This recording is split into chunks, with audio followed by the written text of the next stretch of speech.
อยากให้พวกน้องๆตั้งใจเรียนและง่ายขึ้นมาแล้วถ้าว่าผู้ใดแบบว่ามีแหงกำลังเนาะก็แบ่งปันน้องๆรุ่นต่อไปอีกขอแต่เท่านั้นเนาะ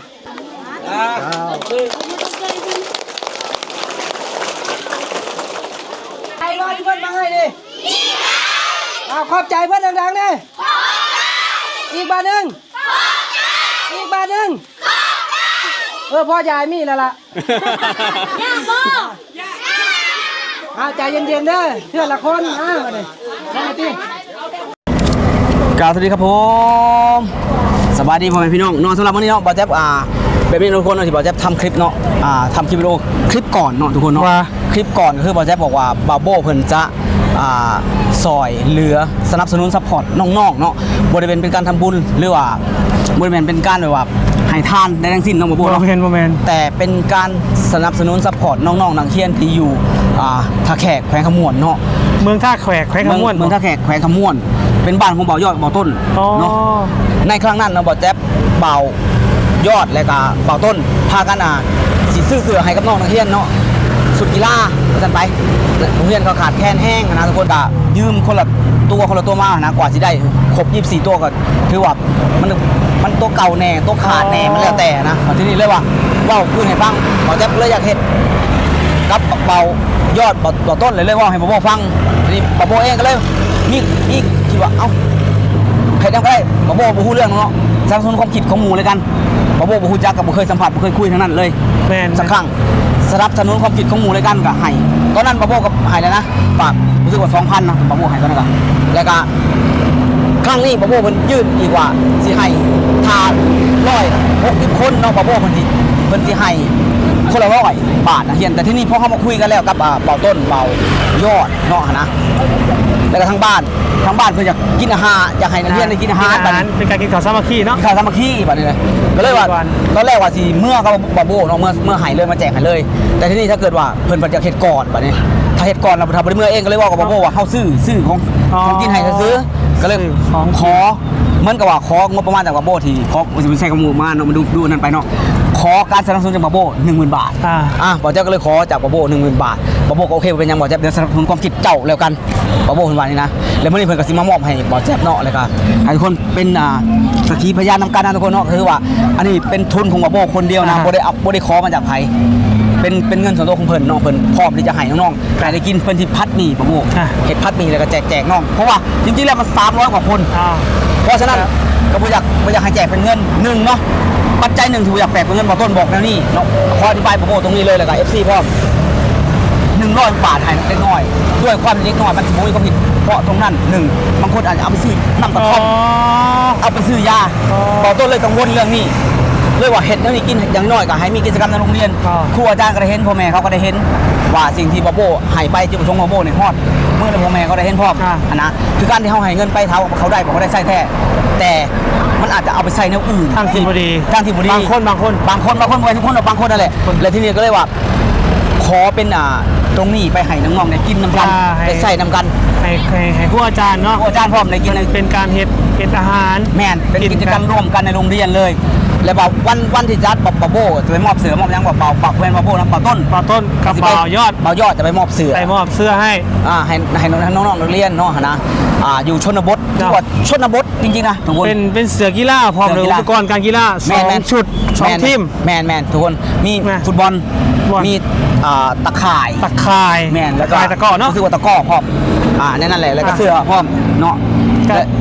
เมื่อนี้กับบาโบเองก็เลยว่าจะมามอบเนาะนะแมนก็ที่ว่าบาโบจะขออนุญาตฝากบาแจ็บมอบไปกันแล้วกันเนาะเป็นการมอบผ่านบาแจ็บแล้วกันแหละครับขอบคุณแน่นอนเลยบาโบเด้อก็ถือว่าเป็นเรื่องเล่าที่เขาอยากสนับสนุนเนาะพี่น้องเอ้ยบอกว่าจะเป็นยังไงแล้วแต่เงินที่ว่านี้อาจจะบ่พอเด้แสดงว่าบาโบฝากไปนี่ครูอาจารย์หรือว่าชาวบ้านที่เพิ่นอยู่ในนั้นนะขนาดเฮาคนบ้านเฮาก็ยังมีน้ำใจบาโบเชื่อว่าเพิ่นจะมีการต่อยอดแน่นอนต่อยอดในการเสริมจุดนี้เพื่อจะเอาเงินเรานี่ไปจัดเลี้ยงให้ครับนักเรียนน้องๆเนาะอันนี้ถือเป็นการเฮ็ดให้น้องผู้คุณค่าแล้วเห็นคุณค่าตั้งใจในการเรียนเนาะมื้อนี้ก็ที่ว่าฝากให้เบาจะไปเล่าสู่เบาต้นฟังเบาต้นก็ไปเล่าสู่เบายอดแล้วก็ไปเล่าสู่ครูอาจารย์ฟังว่าน้ำพักน้ำแรงที่แห้งงานเล่านะแล้วก็เพื่อนๆเบาต้นเบาจับนะที่ได้ เจียส่วนหนึ่งนะแบ่งปันไว้นะเฮาอาจจะไปลดในการเลือกของการกินของเฮาครับเราจะเอาเงินเหล่านี้ไปสนับสนุนน้อง ไปทำน้องอันนี้คือว่าบอแจ๊บบอกในน้องทุกคนเนาะก็คือด้วย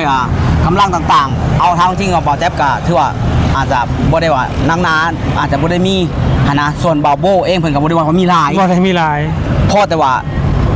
ค่อยให้ได้บอแจ๊บ แบ่งได้ ค่อยให้ก็คือเพิ่นก็หยิบยืนเลยคือว่าให้น้องๆเพราะว่าให้จากการเล่าสู่ฟังของบอแจ๊บของบอต้นนะเพิ่นบ่ได้ไปเห็นนะแต่ยอมรับว่ามั่นใจในหมู่ในเพื่อน มั่นใจในความคิดของเพื่อนก็เลยอยากให้ก็เลยว่าอยากแบ่งปันสิขอแบ่งปันอะไรกันว่ะก็เลยว่าบอแจ๊บก็สิหลับไปเป็นยังสิถามว่าเป็นยังบ่ไปปะโป้จะบ่ไปให้บอต้นเองมื้อนี้ปะโป้ปวดท้องคือเขาคุยกันแล้วล่ะว่าจะไปให้เนาะแต่ปะโป้เพิ่นปวดท้องเพิ่นมีอาการปวดท้อง คือจริงๆแล้วตัวเองบ่ได้ไปเนาะเพราะว่าจะเป็นการสนับสนุนในแนวคิดของหมู่เพื่อนในหมู่เพื่อนคิดดีแล้วก็ซึ่งเป็นสิ่งดีในเมื่อเข้าใจกันบ่มีอีหยังที่จะไปคิดอยากจะได้กลับคืนมาอยู่แล้ว นั่นแหละครับ นะส่วนที่เฮาเฮ็ดได้เฮาต้องฝากนะเนาะพอจับเนาะ ก็สำหรับบอแจ๊บเองเนาะก็อยากจะขอขอบคุณเนาะบาโบแทนน้องๆแล้วกันเพราะว่าตอนแรกด้วยจุดเริ่มต้นของเฮาก็แค่เสือกีฬาแค่24ชุดเนาะแล้วก็ถ้ามันเหลือในก็สิซื้อฟุตบอลว่ะนะแต่จริงๆตอนนั้นตั้งใจขอจากบาโบเลยนะคือว่าบอแจ๊บเป่าต้นบอยอดร่วมกันแล้วถามว่ามันพ่อบ่สุด24พ่อแต่ขาดลูกบอลก็นี่ก็เลยตั้งใจขอว่าเพื่อนว่าขอสัก1,000ได้บอกตรงเลยแต่บาโบฟักมาให้ 2,000เอาบอแจ๊บเอาไป 2,000 เลยก็คือจาก 2,000 เซตยังบ่พอนะบาโบก็ถามอีกนะบาโบก็ยังบ่เห็นดอกภาพจากที่บ้านบาโบก็มีการถามอีกว่ามันพ่อบ่บอแจ๊บ มันพ่อบ่มันพ่อบ่หรือว่าเขาต้องเพิ่มเติมยังบ่มันคือมันโคตรนักแค่นี้แค่สุดแค่นี้บ่นะบอแจ๊บก็เลยว่าอันนี้ก็แล้วแต่บาโบเนี่ยอยากให้เลยบ้านอยากให้เลยบอต้นก็มาคิดพิจารณาแล้วก็ปรึกษาครูทั้งบ้านการให้เลยเนี่ยมันดูแบบว่าเอาเงินไปแจกเอาเงินก็แบบบ่เกิดประโยชน์แน่คิดว่ามีโอกาสบางคนที่จะเอาไปสร้างประโยชน์แนวอื่นที่มันบ่ควรก็เลยบ่ต้นก็เสนอแบบนี้เนาะแต่ว่าด้วยความที่ปัจจัยตรงนี้เป็นของบาโบเนาะแล้วก็บอกให้บาโบฟังบาโบก็บ่เป็นหยังบ่แจ๊บได้เลยถ้าเกิดแบบนี้ก็โอเคเลยก็เป็นสิ่งที่ดีเนาะบ่แจ๊บคิดว่าเป็นโอกาสของน้องๆเนาะบ่แจ๊บอยากฝากถึงน้องๆแบบนี้เนาะถือว่าคลิปวิดีโอนี้ฝากตรงเลยถึงโรงเรียนทั้งบ้านหมอยอดเนาะขนาดว่าอันนี้เป็นความตั้งใจของอ้ายคนหนึ่งเนาะที่จริงๆแล้วอาจจะบ่เป็นครูเป็นอาจารย์นะแต่ถ้ามองเป็นครูเป็นอาจารย์ก็ได้เนาะถ้าด้วยวัยของน้องประถมกับมัธยมมต้นเนาะนะอยากฝากให้น้องๆอยากตั้งใจเรียนหนังสือเนาะศึกษาเรียนอย่าไปมัวเมากับสิ่งที่มันบ่ดีเนาะนะสิ่งเสพติดต่างๆที่มันมีอยู่ปฏิเสธบ่ได้เฮาเองนี่แหละจิตใจเฮาก่อนนะต้องเอาออกจากสิ่งนั้นเนาะให้ได้เพราะฉะนั้นอ้ายเพิ่นบ่ได้มีจริงๆแล้วเพิ่นบ่ได้เป็นมีความเป็นญาติยังนะครับแต่เฮาในเรื่องของพ่อเป็นแม่ในสายเลือดนะแต่มีความเป็นคนลาวนำกันนี่แหละแต่เพิ่นยังนึกถึงเฮาเนาะเพิ่นก็ใช้คำว่าเจียดแหละ คือว่าการกินของอยู่ตัวเองต้องเซฟต้องยั้งเนาะนะภาระต่างๆบางอย่างก็ต้องตัดออกเพื่อที่ได้มอบให้น้องๆเพราะฉะนั้นอยากให้น้องนึกถึงว่าคนที่ตั้งใจให้คนที่ตั้งใจมอบให้เป็นการต่อยอดเป็นการกระตุ้นอยากให้น้องตั้งใจเรียนอยากให้น้องมีความก้าวหน้าให้น้องใฝ่ดีเนาะนะเอาจริงบาโบก็อยากเห็นเด็กลาวบ้านเฮามีอนาคตเหมือนเด็กแน่นอนฝั่งไทยพ่อเพิ่นตั้งใจเรียนคนไทยเนาะเด็กน้อยฝั่งไทยเพิ่นน่าหักเพิ่นตั้งใจเรียนเพิ่นเชื่อฟังพ่อแม่ครูบาอาจารย์เพราะฉะนั้นสิ่งที่บาโบเห็นก็อยากจะไปมอบให้กับน้องๆแบบนี้นะบาโบสุดท้ายก็อยากให้น้องๆได้รับรู้แล้วก็สัมผัสถึงความรู้สึกของอ้ายคนหนึ่งเนาะหรือว่าของหน้าคนหนึ่งนั่นก็ได้ที่จะฝากถึงน้องๆแล้วก็ร่วมทั้งครูอาจารย์กับอันนี้ครับผมเห็นว่าปวดมั่งปวดมีบาโบเองกับบดมีบอกตรงเลยกับให้ด้วยใจด้วยหัวใจของเพื่อนอีหลีบอกแจ๊บไม่นับถือเพื่อนเลยนับถือเลยเคารพในเพื่อนคนนี้ขนาดหักแพงกันมากแล้วก็หักแพงกันตลอดไปเนาะอันนี้ก็ขอขอบคุณบาโบอีกครั้งหนึ่งแทนน้องๆในการแทนน้องบาโบเนาะฝากไว้เนาะก็ฝากไว้ทุกคนเนาะ1,000 บาทจะไปให้เป่าต้นจะเป็นคนเอาเมื่อเนาะนะจะเป็นคนเอาเมื่อนำเมื่อที่ท่าแขกแพงขมวนทุกคนเนาะทุกคนเนาะถือว่าบอแจ๊บจะนำเงิน10,000 บาทที่บาโบให้มาส่งให้เพื่อนเนาะให้บาต้นไปมอบให้หมอยอดต่อไปส่งให้หมอยอดต่อเนาะจำนวนเนาะทุกคนเนาะ1 2 3 4 5 6 7 8 9 10เนาะ10 ใบ10 แบ่งก็คือ 10,000 บาทเนาะไปมอบให้น้องๆโรงเรียนมสพลเดือมสพลเดือเมืองแขกเป็นคนเมืองแขกแขกขมวดเนาะคือบ้านนายยายของตัวเองนี่แหละเนาะก็นั่นแหละครับสิเป็นเงินบาโบหายมาเนาะเผื่อจะไปสนับสนุนซัพพอร์ตน้องๆแล้วก็สีมอบให้กับเพื่อนต้นเนาะนำไปส่งต่อให้น้องๆ เนาะน้องเพื่อนก็อยากให้เพื่อนรอบนึงยังถึงเพื่อนของเขาเนี่ยบาโบเนาะให้เพื่อน ก็ขอขอบใจหลายๆน้องบาโบเนาะที่แบบว่ามีเงินสนับสนุนความคิดบ่าวต้นบ่าวยอดบ่าวแจ๊บเนาะเพิ่งว่าเฮาสิเป็นคนต่างแขวงต่างบ้านต่างเมืองก็เฮามาพบมาพอกันในเมืองไทยแต่บาโบเพิ่นก็ซื้อใจเฮานะทุกคนซื้อใจเฮาเพิ่นเลยงบ 10,000 บาทเพื่อไปสนับสนุนน้องๆอาหารกลางวันแล้วก็มีชุดกีฬาต่างหากทุกคนมีชุดกีฬากางเกงกีฬาเสื้อกีฬาแล้วก็มีลูกฟุตบอลแล้วก็ตะข่ายนะทุกคนขอบคุณบาโบเราขอบใจบาโบเนาะทุกคนเนาะที่แบบเพิ่นแบบมีน้ำใจให้น้องๆอันนี้คือเงินส่วนโตเพิ่นทุกคนบ่แม่นเงิน FC บ่แม่นเงินอีหยังเงินเพิ่นหาได้จากประเทศไทยเราต้องอยากขอบคุณประเทศไทยขอบคุณบาโบเนาะทุกคนที่สนับสนุนเพื่อนเนาะนี่แหละคือว่าเพื่อนบ่ต้องมีหลายทุกคนเนาะถ้ามีหลายพ่อฟูเราต้องเลือกคบเพื่อนแบบคบแบบใดเพื่อนแบบใดนิสัยแบบใดต้องคบต้องเลือกเบิ่งเนาะก็ขอบคุณบ่ต้นกับส่วนเพิ่นไปแต่เพิ่นติดธุระเพิ่นเนาะติดธุระก็อยากส่วนเพิ่นไปอยู่เพิ่นเลยซัพพอร์ตความคิดของเพื่อนๆเลยว่าเพราะว่าอย่างที่บอกตอนแรกบาโบอยากไปเองอยากไปแจกเองและอีกอย่างเพิ่นจะให้หลายกว่านี้นะยอมรับตรงเพิ่นบอกเพิ่นจะไปแจกเองตอนนี้พอไปให้บ่ยอดไปเช็คคนละ300 กว่าคนพอ300 กว่าคนเลยก็เลยเฮาเองก็เลยว่ามันแปรเจตนารมณ์ของเพิ่นโดยการเห็นอันนี้ว่าบาโบเฮาเลี้ยงเขาน้องๆบ่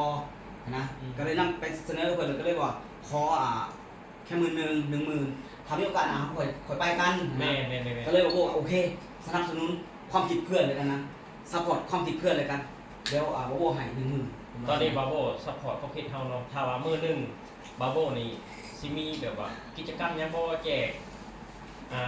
เรียกเขาน้องๆบ่อยู่ทางปากเซ่หรือว่าทางบ้านเกิดของเฮาเฮาก็ยินดีซัพพอร์ตเนาะยินดีบ่ว่าจะใช้ก็แต่อยู่ใช้ยังไงแต่ครับโบเฮาก็แนะนำเพื่อนซัพพอร์ตเท่าที่กำลังมีกิจกรรมอีกอย่างเนาะพวกเฮาก็คุยกันอยู่แล้วว่าเฮาสิไปหันไปนี่ก่อนทุกคนไปว่าเฮาบ่คุยกันอยู่ทุกมื้อเนาะแบบว่าโทรหากันบ่ได้ไปถ่ายคลิปก็โทรหากันมีกิจกรรมอีหยังแบบนั้นก็โทรหากันคือเก่าทุกคนบ่ได้แบบว่าบ่ได้เฮ็ดผู้นึงผู้เดียวพวกเฮาคือรวมกลุ่มกันเนาะก็ขอบอกขอบใจหลายๆอาจารย์โบเราขอให้อาจารย์โบแบบว่ามีความสุขเนาะร่ำรวยสุขภาพแข็งแรงขอให้ใช้ชีวิตอยู่ในประเทศไทยมีความสุขเงินทองก็ให้ไหลมาเทมาให้ซ้ำนี้ก็มื้อหน้าก็ให้ได้หลายกว่านี้อีกทุกคนครับเนาะก็ขอเพิ่มเติมกัน1เนาะก็คือว่าขอบคุณประเทศไทยที่เฮ็ดให้บาโบบ่แจ๊บบ่าวยอดและอีกหลายๆคนในวงพอๆกันเนาะเพื่อนจากคนที่บ่เคยรู้จักกันนำมาให้รู้จักกันเป็นเพื่อนกันหักแพงกันช่วยเหลือซึ่งกันและกันตลอดมาซัพพอร์ตกันเสมอมาสำหรับบ่าวแจ๊บบ่าวต้นนั้นอาจจะปี2 ปี 3 ปีเนาะสำหรับโบอาจจะปีกว่าๆแล้วล่ะที่รู้จักกับเพิ่นแล้วก็มันเหมือนมีบางสิ่งบางอย่างดึงดูดเข้าหากันในหลักความคิดคล้ายๆกันเนาะเพื่อนเพราะฉะนั้นก็ของเรานี่ที่บาโบให้ก็คือเพิ่นเงินเพิ่นแล้วก็ซุ่มเฮาก็บ่ได้ไปเรียนรายไผเนาะก็คือว่าเฮาเฮ็ดสนับสนุนความคิดของกันและกันเท่านั้นเอาเท่าที่เฮามีแล้วก็ส่งต่อให้กับน้องๆเพื่อนเนาะกันแน่นอนแหละก็ขออวยพรให้บาโบมีสุขภาพร่างกายแข็งแรงเนาะเจ็บจะได้ไขมีเนาะอาการอ่อนแอตอนนี้ก็คอยหายไปเถิดเนาะเพื่อนก็เป็นห่วงเพื่อนเนาะสำหรับคลิปนี้เนาะเพื่อนเอากันลาจุ๊บไปก่อนสวัสดีครับสวัสดีครับผมมือดีอันนึงเนาะที่ว่าทางทีมงานของกระเจ้าเว้าในนึงกับลูกบ้านนะเว้าในนึงกับชุไปเฮ็ดเวียกงานอยู่ต่างแขวงหรือว่าบ่อนอื่นเนาะกระเจ้าร่วมจิตใจกันประกอบขึ้นอันนึงผู้ละเล็กละน้อยนะแล้วก็ได้ซื้อมีนะซื้อมีแล้วก็พากันมาเฮ็ดในโรงเรียนนี้เป็นพัดมีซะให้นักเรียนทั้งประถมมัธยมเฮาได้กินเนาะแล้วก็มีชุดกีฬาก็มีน้ำดื่มแล้วก็น้ำดื่มแล้วก็มีน้ำมันลมมีน้ำส้มนะมาประกอบส่วนให้นักเรียนทั้งประถมมัธยมได้กินเสื้อผ้าก็ได้นุ่งเนาะน้ำก็ได้ดื่มซั่นซะก็ซั่นทางโรงเรียนนี้ในนามเฮาต่างหน้าโรงเรียนทั้ง2โรงเรียนนี้เนาะแล้วก็ขอบมุกขอบใจอวยใส่พรมายังกลุ่มชูเจ้าแล้วเนาะให้มีความแข็งแรงที่ว่ากระตือรือร้นมาช่วยบรรดาลูกหลานที่เฮาได้กินนะเนาะแล้วก็ทางนี้นะอวยใส่พรให้ทางทีมงานเบิดผู้คนที่ประกอบส่วนเนาะ อันนี้คืออยากแซงน้องคือว่าอันสุข่อยนี่นะอยากฮู้ว่าอยากถามพอว่าโรงเรียนหยังอันนี้ โอ้โรงเรียนมัธยมต้นพลเดือกับประถมพลเดือ โอ้พลเรือเมืองหยังอันนี้ เมืองตะแคก น้องเทื่อ FC เพิ่นอยากมาซอยๆซัพพอร์ตน้องๆอยากเลี้ยงเขาอาหารน้องๆหั่นนะพลเรือน้องเมืองท่า พ แข ล ก เดือ เนาะ เดือเมืองตะแคกเขตน้ำม่วงนางแงวเด้อ อ๋อ เขตน้ำม่วงนางแงว เขตขมวดเด้อพี่น้องเด้อถ้าว่าพี่น้องคนไทยแบบว่าอยากมาซอยน้องๆน้องมาแบ่งปันแบบนี้แหละทุกคนเนาะแบบว่าอยากมีความสุขเนาะคือว่าพวกเฮามาซอยคือพวกเฮาบ่ได้แบบบ่ได้รวยได้หยังดอกแต่ว่าพวกเฮาคือว่าอยากสร้างความสุขเห็นน้องๆได้กินเห็นน้องๆได้มีรอยยิ้มพวกเฮาก็มีความสุขหั่นนะพอสุดท้ายนี่ก็ อยากให้ความรู้สึกก่อน อืม การประถมนี่คือ พอปฐมนี่พอ ข้าพเจ้าต่างให้คณะอำนวยการโรงเรียนประถมเนาะมีความรู้สึกดีใจร้ายที่ว่าทางทีมงานไอ้น้องที่ว่าไปทำงานอยู่ไทยอะนะที่ว่ามาให้อาหารกลางวันเป็นต้นแม่นขั้วมีบ่น้ำดื่มบ่สุดกีฬาอย่างต่างๆเนาะบานเตะกระเตาะ แม่ ฉะนั้นก็ทางโรงเรียนก็บ่มีหยังหลายเนาะขออวยไส้ให้พรแก่พวกที่สนับสนุนอาหารมื้อนี้แหละให้มีสุขภาพแข็งแรงเนาะขอขอบใจ น้องๆฟังง่ายเด้อพวกน้องต้องจังใจเฮียนเข้าใจบ่ชีวิตใหญ่ขึ้นมามีครอบครัวถ้าเฮามีการศึกษาแล้วชีวิตเฮาสิดีขึ้นเข้าใจบ่ผู้บ่าวทักมาหาถ้าเจ้าบ่เป็นหนังสือเจ้าอ่านบ่ได้เจ้าอายหมู่เข้าใจบ่เพราะฉะนั้นต้องจบม .4 หรือว่าม .7 ถึงจะออกต้องอ่านให้ได้เขียนให้ออกถ้าพวกน้องอ่านบ่ได้เขียนบ่ออกบ้านเฮาสิบ่พัฒนาเด้ครอบครัวเฮาสิบ่พัฒนาเด้อ้ายน้องอยากให้พวกน้องๆตั้งใจเรียนและใหญ่ขึ้นมาแล้วถ้าว่าผู้ใดแบบว่ามีแฮงกำลังเนาะก็แบ่งปันน้องๆรุ่นต่อไปอีกอ้ายขอแต่เท่านั้นเนาะสุดท้ายนี้ก็ขอจบแต่เพียงเท่านี้เนาะสำหรับคำอวยพรเนาะพอเนาะ กับเบิดเท่านั้นแหละ อันนี้ก็คือพอปฐมเนาะก็ขอ ขอขอบใจนำทีมงานที่ให้การสนับสนุนเนาะขอขอบใจ อันนี้คือครั้งทำอิฐเนาะทุกคนคนเฮาก็มีครั้งทำอิฐแล้วก็มีครั้งต่อๆไป ทุกคนมีครั้งทำอิฐหรือว่าครั้งแรกเสมอเนาะก็มีครั้ง1ครั้ง2ก็บ่ฮู้ว่ามื้อใดก็สิได้มาอีกคือเก่าเนาะก็ขอขอบใจ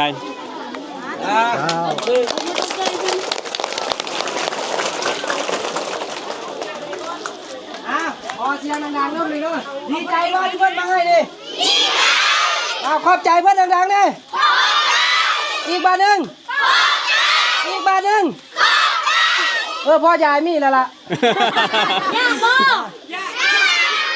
ใจเย็นๆเด้อเพื่อนละคนมาดิมาดิเอาหลายๆคนเอาแถวด้วยนะ นี่ทุกคนเนาะอันนี้